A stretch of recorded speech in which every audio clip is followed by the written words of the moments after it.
Aujourd'hui, nous sommes venus baptiser ce livre, expliquer le mouvement en économie.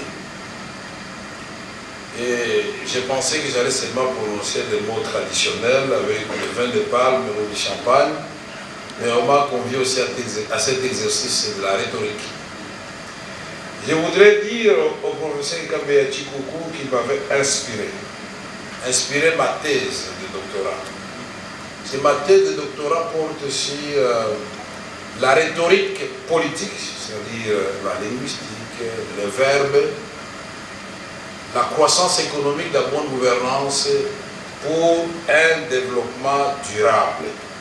C'est pour montrer, comme l'a si bien dit Ben, que la science économique doit interagir avec d'autres sciences pour produire la magie que nous attendons tous, c'est-à-dire la rupture. On aurait pu opérer cette rupture en 1986, mais Congo allait reprendre l'élan pour renverser. Il s'agit d'un graphique où d'un côté nous avons le produit intérieur brut sur les abscisses, et si l'ordonnée, sur les abscisses, nous avons les temps, les années, et donc il est très facile de faire d'abord un bon diagnostic pour ne pas tomber dans l'erreur des médecins qui donnent l'aspirine à quelqu'un qui a finalement une grosse infection au niveau du foie ou de l'estomac. Nous avons fait le diagnostic effectivement. Nous avions déjà compris que tous les programmes de développement conçus péchaient à une seule chose. C'est que ce programme était des copies conformes au programme dicté de l'extérieur ou des théories classiques, alors que l'intelligence consiste à inventer des programmes, des théories sur base des réalités qu'on veut changer.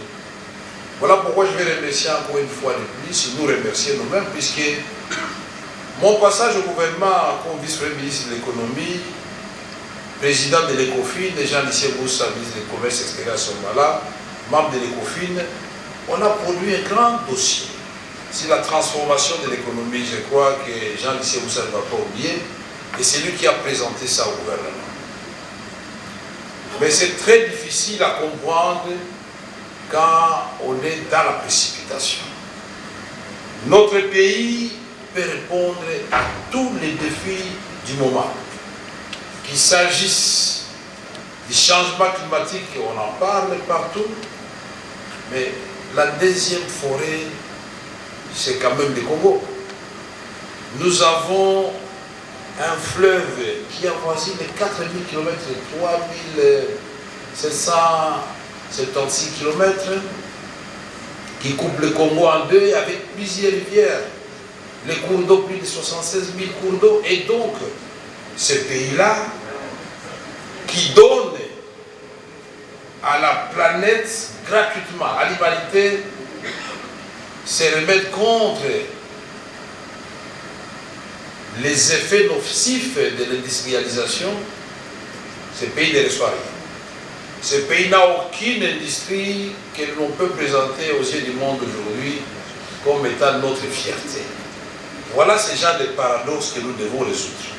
Ce même pays, aujourd'hui, qui constitue l'espoir de la transition énergétique, avec les matières critiques, lithium, cobalt, cuivre et tout ce que vous savez, mais c'est le même pays, avec les potentiels d'Inga, 44 000 MW.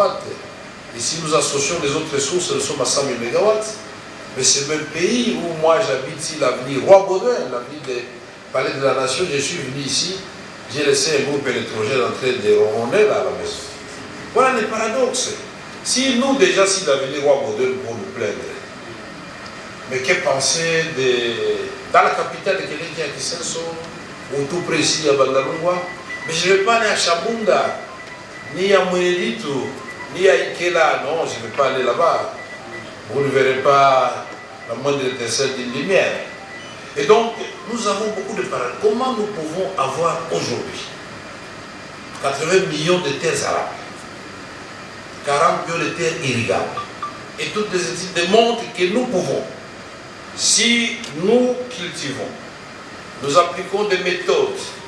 Et moi, je suis pour le mélange, mixage, traditionnel et moderne. Puisqu'il ne faut pas imposer aux gens des histoires qu'ils ne maîtrisent pas tout de suite. Nous pouvons les enlever des fois les déficits alimentaires mondiaux. Mais nous sommes un pays qu'on devrait protéger par tous les pays du monde. Mais au contraire, nous sommes un pays occupé. Le monde s'était comme si rien ne s'est passé dans le Grand Congo. Aujourd'hui, c'est l'Est du Congo. Mais si tous les Congolais ne se lèvent pas pour dire non à cette injustice, mais ça sera l'Ouest ou le Sud ou le Nord, et nous serons tout simplement un pays à voie de disparition. Mais nous n'allons pas le permettre. Aujourd'hui, il est inacceptable. Inacceptable, je l'ai dit, avec plus de 110 millions d'habitants et dont la population est jeune à plus de 65%, c'est-à-dire il suffit de former cette population. On ne demande pas à tout le monde de devenir universitaire, mais former cette population parce que Ben l'a dit, et c'est vrai, la première matière pour transformer une économie, c'est l'intelligence, c'est la connaissance, c'est la richesse même. Et donc, le Japon, qui n'a pas autant de ressources naturelles, pourquoi aujourd'hui elle constitue une troisième économie mondiale après la Chine et les États-Unis?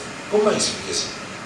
Et donc, nous pensons que la République démocratique du Congo, il est temps, le seul mot à cette courbe qui descend, comme l'a dit, j'avais ça déjà dans mes notes et que vous avez vidé, Ben. Vous m'avez joué un sale tour là. La seule chose que nous devons faire ensemble, c'est la rupture.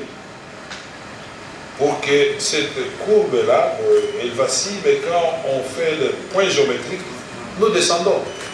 Il faut que ça commence à remonter. Il faut qu'en 2026, on sente que ça monte. Ainsi de suite, et puis on peut avoir des ambitions.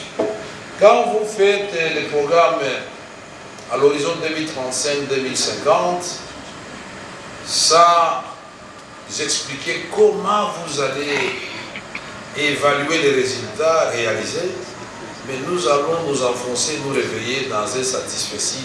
Je vous remercie, professeur, de m'avoir donné cette occasion, de m'avoir honoré.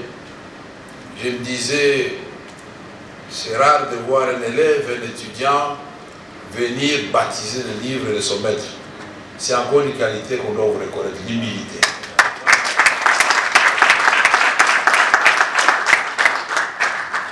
À l'université de Kinshasa, nous n'oublierons jamais que nous venons de là et nous allons y retourner cette année. Nous allons retourner à l'université de Kinshasa.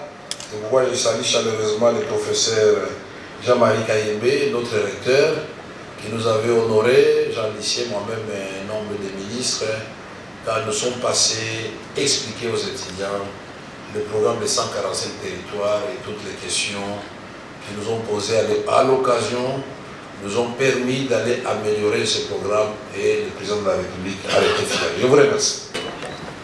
Donc nous disons expliquer le mouvement en économie. Nous vous souhaitons plein succès, que vous puissiez contribuer à améliorer la réflexion et à enrichir les intelligences dans notre pays. Et nous vous souhaitons longue vie dans nos bibliothèques et que les gens puissent s'élever pour vous adopter. Un enfant qui vient d'être accouché par le professeur Kabiati. Merci, il vient d'être baptisé. Nous lui donnons le nom d'expliquer le mouvement à l'école. Merci. Merci beaucoup. Est-ce qu'on peut applaudir?